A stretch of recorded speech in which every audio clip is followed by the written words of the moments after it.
Today, I'm recapping the 34-person Road to Nationals event held at Gongaii Games in Portland, Oregon, USA, obviously this last Road to Nationals season, as well as I'm covering some of the top 8 deck lists. A huge shout out to our channel members for supporting what we do here. If you want to get involved with the channel and the Dice Commando community, please consider joining as a channel member. Remember, these videos are only possible with your support. You can show that support with a like, a subscribe, and by leaving us a comment and sharing your feedback. Community first, and go Commando. Hey there, my flesh and blood friends. Welcome back to the channel, and thank you so much for tuning in today for my recap of the 34-person Road to Nationals event that I TO'd at Gongaii Games here in Portland, Oregon, USA. Now, that event was February 15th, but I'm bringing you the recap today for two reasons. First and foremost that you care about, I have the top 8 deck list. Now, one of the commitments I always make to the players is that in return for the permission to share their deck list, I commit to not doing it until the season is done, right? That's something I've always done. I don't believe in sharing their lists and outing them if they want to play more. So now that the season is over, I can bring those to you. Furthermore, on a personal level, I went home that night and my dog was sick, and within hours, I'd lost him. So I was not camera ready, let's just say that, for a good period of time. So here we are, finally several weeks later. And let's get into it. So as I mentioned, 34 people came out on the day. Not as large of events as I'm used to hosting, but it's that's actually one of the realities of getting more and more events out there, is that folks have to go to less of them, right? It used to be only 1 or 2 in the area. Now we have 5 or 6 or even more, 8, whatever it is in the region. There's less of them. And so be it, right? So I will, be making decisions to change venue size and how much I invest in that going forward. And I think that's fair, and I expect other stores to be doing the same. However, at the other side of the world, we're seeing 115, 120 people events. So hopefully those regions will certainly be getting more, as the demand has shown. Demand has shown accordingly. So going into the field breakdown, as I mentioned, 34 players and a pretty wide field overall. There was some surprising misses based on local expectations. And, I give a shout out to, like Bailey Stutzman. Bailey Stutzman's been a Dorinthea player forever. When I saw his name, I was like, oh, there's going to be a Dorinthea there. Nope. He's realized, much as myself, that Warrior's not really playable outside of Fang, of course, right now. Traditional Warrior's just not really playable in the game currently, and maybe for a while. So he's actually given up, and he went on Euro. But anyway, into the and we saw other things like that, is my point, right? So that was a side rant because I'm a Warrior player and I'm sad that we are where we are. But going into the breakdown, Viserai 4, Aurora for 4, Syndra for 3, Ira for 3, Jarl 3 of them, 2 Fangs, 2 Vinsets, 2 Dios, 2 News, and then 1 ofs of Phi, Verdance, Rhinar, Zen, only 1 Zen, 1 Crackney, 1 Marionette, 1 Azalea, 1 Enigma, and 1 Victor. So again, around out, that's a pretty good diverse field. I'm actually pretty pleased with that, and it was kind of fun to see the matchups. Obviously, the names you would expect gravitated towards, the top half of the room, as you would expect pretty early. But we've got some pretty good players, like, we've got Mint Carroll, who's done very, very well in the past. He was there on Dio, didn't pan out for them on the day. But, lots of really good players on their heroes. So I was very excited to see how this day went. Now, at the end of Swiss, we, of course, had 8 players victorious. But the breakdown actually does matter. So Jude Cornett, phenomenal player in the area, well recognized for several top 8s in callings and stuff like that, and battle hardens, all that. So Jude went 6-0. It was a 6-round tournament, 6-0 on Zen. Tristan was 5-1 on Jarl. Sean Elliott, hero of the day for Swiss, 5-1 on Rhinar. Billy Horn, who's done great things for us before, also one of our store people, went 4-2 on Viserai. Evan Silverman with a spicy Fang build on 4-2. Jonathan Trossman, shout out to him. Actually, there's a video of me playing him in an Aurora mirror match maybe about a month ago on the channel. Jonathan's relatively new to Flesh and Blood. He's just extremely smart and extremely good. So very impressive individual to watch him play there. Thor, love Thor. He went 4-2 on Arachne Marionette. And then Matthew Harris, who, spoiler alert, ended up being our champion, actually was in 8th at new on 4 and 2. So congratulations to those top 8. You can, see their names there as well. And yes, there is a typo. I don't know who Aurora IO is, but I haven't fixed it. And it's so be it. It's kind of a running joke at this point. Everyone wants to know who Aurora IO is. She'll be the next phase of Aurora. But there you see the top 8 players sporting their heroes, and good sports. Because fun fact, we had gotten a huge weather event in the area, and we didn't get our kit because there was no mail coming in. We didn't get our kit, so they were all very, very understanding about that. And it was snowy outside. I mean, it was kind of remnants of snow. Especially, it's funny. Side, comparing other regions of the country, the amount of snow that we get here to shut our city down is pretty laughable. But when we get a lot of weather event here, it's a big deal because it all turns to ice pretty quick. But either way, these folks braved the elements, came out and top 8'd our event, and congratulations to y'all. So going into the bracket, like I said, it was Jude at first place, and then Matthew at 8. So they were in a face-off, New versus Zen. That went about the way we would expect it to go. Again, Jude's a phenomenal player, so don't ever count him out. But Matthew executed. I saw him play a lot of games that weekend, and he executed very, very, very well on his new. Billy into Fang. You can take a guess how that well went. Billy's a great player. So is Evan. I was watching him play some games too. Very interested in his Fang. But that's a lot for Fang to deal with damage coming from everywhere. Sean into Jonathan. He did go down against Jonathan. That's, Sean's a really good player. And actually, I played him just last weekend, actually, with my Aurora deck into Rhinar, and he took me down. So it's not just the matchup, right? But Jonathan was able to edge it out over Sean. And then Tristan into Thor in a grindy match. This was, I think, our longest one of the day because we went into, obviously, it's untimed. And this is one of by far, our longest match of the day was that one. Okay, and then we had, in the semis, we had Matthew against Billy. Matthew took Billy down, I don't want to say handily, but it was definitely in Matthew's favor in that. And then Tristan was just able to basically grind out. Jonathan went to the finals, and it was Matthew versus Tristan, and then Matthew was eventually able to take it kind of with very few. Tristan ended up reaching over at some point, and before it was over, pounding it because he and fist bumping it is what I mean, knowing that it was a long, slow downhill, and he tapped out. So congratulations, and you can see him there. Your champion, Matthew Harris, a new Alluring Desire. So what I want to do now, go ahead and get into our deck list. And we're going to start with Thor Hoffman's Mario deck. I went ahead and put it in y'all's nomenclature because I know the kids like their Mario. So the loadout is Black Tech, Flick Knives, Findles, 2 Claves. Actually, that's not true. It's actually a 3rd Clave because he is running Concealed Blade for the re-equip as well. Then Mask of Deceit. Now, the deck without sideboard set aside, we've got 3 Art of Bodies, 2 Death Touch, 2 Inertia Traps, 3 Infects, 3 Infiltrates, 3 Kiss of Death. Gotta love that card. Lair the Spider times 2. No Surprise into 3 Leave Nose. Mark of the Black Widow makes sense there. Is running Mark of the Prey. And I remember this is the one that when it hits, you mark them. Orb Weaver, Spinneret, and Pain in the Backside also make a lot of sense. Pick to Pieces makes perfect sense. You do the thing, it gets the thing, it becomes unblockable. Pick up the point for the re-equip.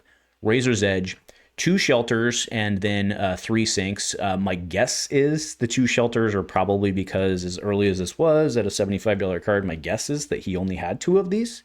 So I would be curious, Thor, if you are watching this in the comments, it was the 2 just because you only own 2. I think that's completely valid and fair, and I actually respect that. If not, just let us know if it was a decision that you wanted Sinks more.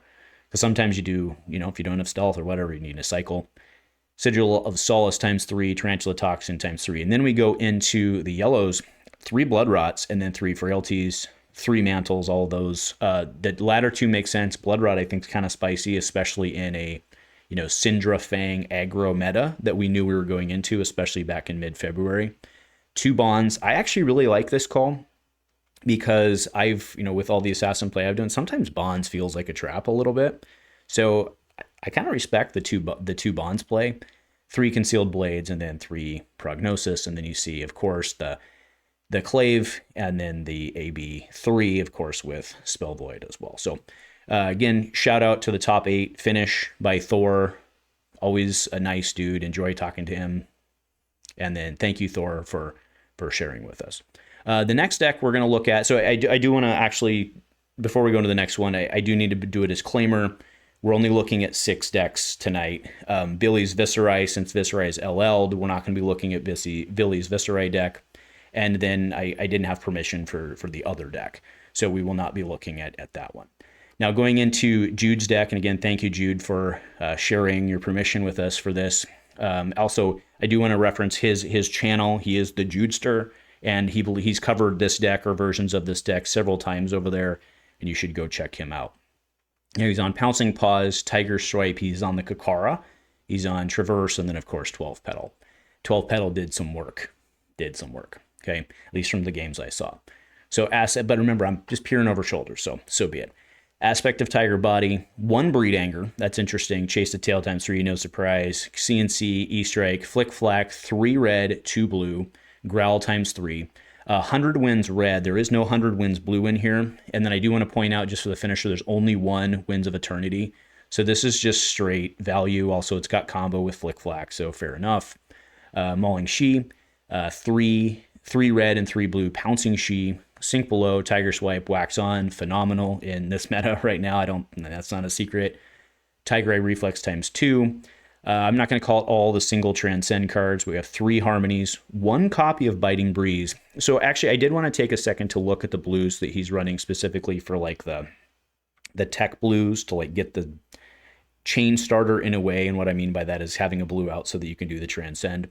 So he's playing 1 Biting Breeze. He has Harmony of the Hunt ×3. And then we have Wind Chakra ×3. So those are as well as Tiger Form Incantation, right? So he's got 10 cards in there. I guess Ancestral Harmony counts for that as well, right? But you can kind of see the round out suite of like, let's start our turn, get the blue online, and start doing our thing, right? And of course, remember Harmony of the Hunt, which is a pretty cool card if you're pitching a blue to it, which a lot of times you're going to, because remember he's running Kakara, okay? So Harmony of the Hunt actually creates the Tiger, which is actually pretty cool. Like, so if you can do that and Transcend, right? Then you've got, the Chase the Tail. There we go. So then you've got another kitty, right? So you've got multiple kitties. It's a pretty cool little play. And then remember, he always has Pouncing Paws online for if he needs a kitty to do whatever he, needs to do. Is playing Sacred Art of the Tiger, and then 3 levels of Enlightenment, and then 3 Cosmic Awakenings for the just good card. Okay, it's just a good card for the end game. Like I said, 1 Winds of Eternity with the 300 wins, no blue 100 wins. Decided to go with a more start the turn type blue package, which clearly works out for him. And again, congratulations, Jude, on yet another top 8 to put onto your mantle, your awards podium, whatever. All right, next let's go into, that's right, the Champions deck. So Matthew Harris is new. So he's on pretty standard stuff here in terms of the loadout. He's on the gloves and the boots. He's on Mistblade. And then I wasn't, obviously he'll flex. So I put both Scalpel and Blade up in the starting, as well as Mask of Nightmares, which this thing's just gross, right? Just gross. And then, of course, Tunic. Now, doing work here on the main board, a lot of times his deck looked pretty fat. 3 Conquers, 3 Erase Faces, 3 Fate for Scenes, 3 Hiss. I do want to point out, I'll skip ahead, was only running 2 Venomous Bites. So, normally, I'm looking at myself here, right? You just Windmill Slam, and it's like, oh, well, these are her things, right? So, shout out to him on the deck building thing for getting his ratios and his cards exactly where he wanted to be. Like I said, 3 Hiss and only 2 Venomous Bites. So this is not an autopilot deck at all. He's knows what he's doing, okay? 3 Justinix, 3 Leave Nose, 3 Pains, 3 Shelters in this case, as well as 3 Sigils and 3 Sinks, right? Look at this package right here. That's damage prevention. 3 Siren's Calls, 2 Weakest Links. And then we go into kind of the bulk of the baddies. Codex of Frailty, Mind, Bonds of Attraction, and then Bonds of Memory. Double Trouble, Levels of Enlightenment, Persuasive Prognosis, is running the Sacred Undercurrent Desires, which is the quote-unquote spec. Yes, I know it's not, but we all get it. And then Surgical Extraction. Okay, moving into the inventory, 2 polarities, and then was running Vambrace of Determination as well as AB2. Okay, so very cool there. And again, Matthew, thank you for being willing to share your deck list. I do very much appreciate that. All right, now one that I was very excited to see, and I was so disciplined during the event not peeking at the deck list because I was not the judge, and shout out to my judges. You guys rock. You folks rock always. But I was very excited to see this deck. So let's go ahead and go. So you can obviously see at the beginning, I just put all the equipment here together because I believe it all to be very fungible. So Arcanite Fortress and Arcanite Skullcap, Bracers and Crowd of Providence, as well as Kabuto. So lots of hat options. We've got AB1 on the gloves. We have both the Fire Veins, of course, the only weapons. We have Grains for the chest. We have Vambrace and then Bracers for the arms. And then, of course, Dynamos. That's your only leg option, but why wouldn't it be? And now let's go look at the ratios on this. 54 reds, 6 yellows, and 9s. Oh, man, gotta love it. So Affirm Loyalty. God, I love this card. I actually pulled a foil EA of it out of a gym pack the other day. Oh, so good looking. You don't care about that. You care about Blade Flurry, Blaze Headlong, Blistering Blade, Fate Foreseen, 1 Fire and Brimstone for the Gongaii, 2 Hunt's Imperial Intent, Jagged Edge, Long Whisker Loyalty, Oath of Loyalty, Pledge Fealty, and then 1 copy of Public Bounty, 2 copies of Scar Tissue, 3 Searing Gaze, 3 Shelters, 3 Sinks, Sisters of Fire times 2. Remember, Sisters of Fire is you're in the swing, your back pump 1 copy of Smokeout, 3 Tooth the Dragon, and then cut from the same cloth yellow. This one's really cool. If you're not familiar with it, they have to reveal their hand, and then if they have an attack reaction, you get to mark them, right? So that's kind of cheeky. There's, a fair number of attack reactions in the meta right now. Or maybe, only Viscerai went away, so it probably only got better.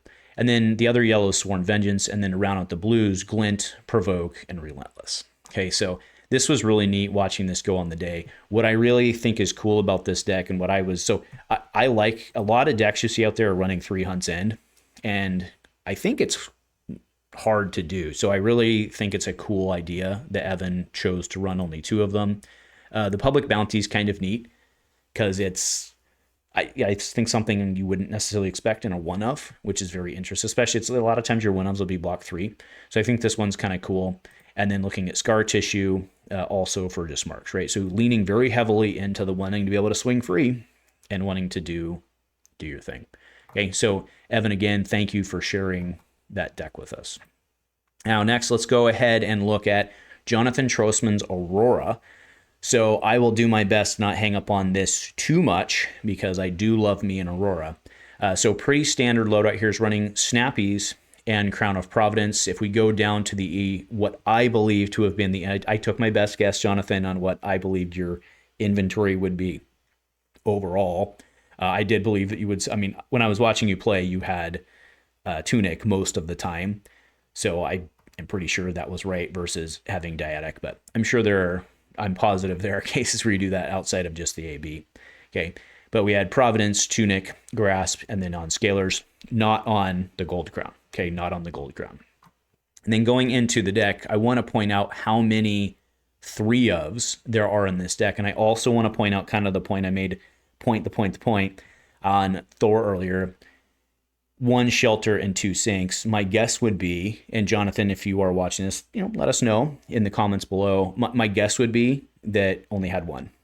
Is my guess, and then was balancing them out with Sinks. That's my guess, and again, I completely respect that. I actually like to see stuff like that because it means that people are working with what they have, and they're not just going out and dropping $150 because, cards are cards. So I respect that. All right, so Arcanic Shockwave, Burn Up Shock, 3 Somersaults. This is one that I asked him about on the night on whether or not he felt that he was getting jammed up, and he felt that it worked for him. So fair enough. And what I mean by that is, a lot of folks, myself included, play 2. He was playing 3. But I've increasingly seen people playing 3. So I think the fear of getting jammed up is people are getting over it. 3 Discharge, 3 Easter eggs. Actually, considering that they're all 3s, I'm going to save words there. Entwine, Exude, Flittering, Gun in a Flash, Press, Surge, Rabble, Scar. Scar for Scar is one that we don't see in every single list, so that's really cool to see there. Second Strike, obviously already talked about that. 3 Sigil of Suffering, Snatch, Static Shock, Arc Lightning, of course, Channel, and then Current Funnel and Sigil of Lightning. Saw him doing some pretty cool things with Sigil of Lightning in terms of setting himself up. He was a very patient Aurora player. I think it served him very well in the day. Had 1 copy only of Flicker Wisp.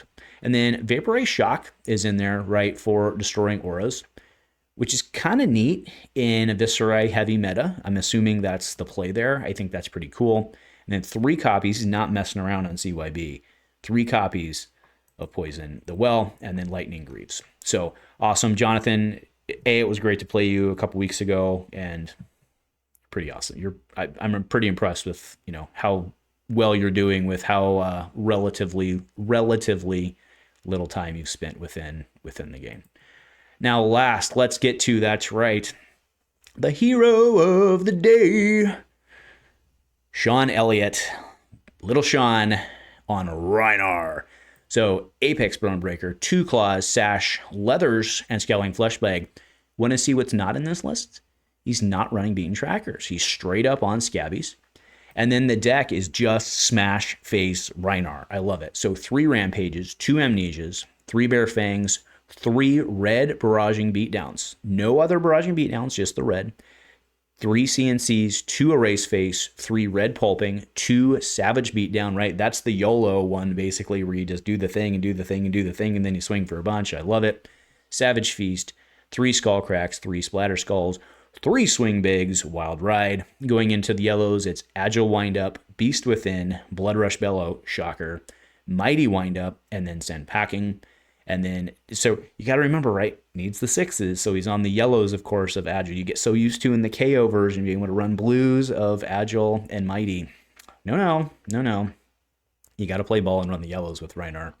Send Packing, and then Dig Up Dinner, Reckless Swing, Run Roughshod, Sand Sketch Plan, and then Sigil of Cycle. So this is interesting. At the beginning of your action phase of story, when it leaves the arena, discard a card, then draw a card.